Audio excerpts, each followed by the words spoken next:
अवैध सागवान लाकूडवर वनविभागाचा छापा, लाकूड ताब्यात घेऊन गुन्हा दाखल.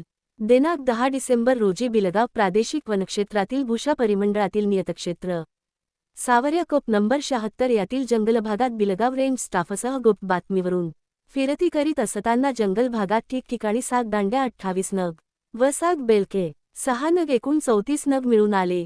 1.98 घनमीटर माल, किंमत 24,441 व साग चौपट 2 नग घनमीटर 0.15 माल, किंमत 3,340 असा एकूण 27,781 रुपयाचा मुद्देमाल जप्त करण्यात आला.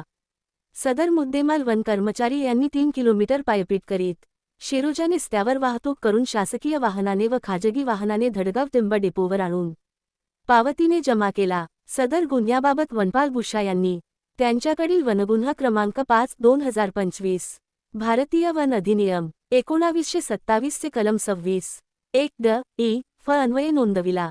सदर गुन्हेकामी योग्य ती कागदपत्रे तयार केली. सदर कारवाई वनसंरक्षक धुळे श्रीमती नीनू सोमराज, संतोष सास्ते उपवनसंरक्षक नंदुरबार, विभागीय वनाधिकारी दक्षता विभाग धुळे राजेंद्र सदगीर, सहाय्यक वनसंरक्षक अक्राणी SD साळुंके रो ह यो यांच्या मार्गदर्शनाखाली व श्रीमती चारुशिला काटे वनक्षेत्रपाल बिलगाव प्रादेशिक का यांच्या नेतृत्वाखाली वनक्षेत्रपाल प्रथमेश राणे, वनपाल भुशा भरतसिंग परदेशी, वनपाल बिलगाव श्रीमती सुषमा पवार, वनपाल माळ श्रीमती प्रतिभा बोरसे, वनरक्षक मंगेश वळवी, हिम्मत तडवी, पूनम पावरा, ज्योती पावरा, दिलवर पावरा, गिरधर पावरा, दिनेश वसावे, प्रमिला पावरा, वाहन चालक योगेश साळवे यांनी केली.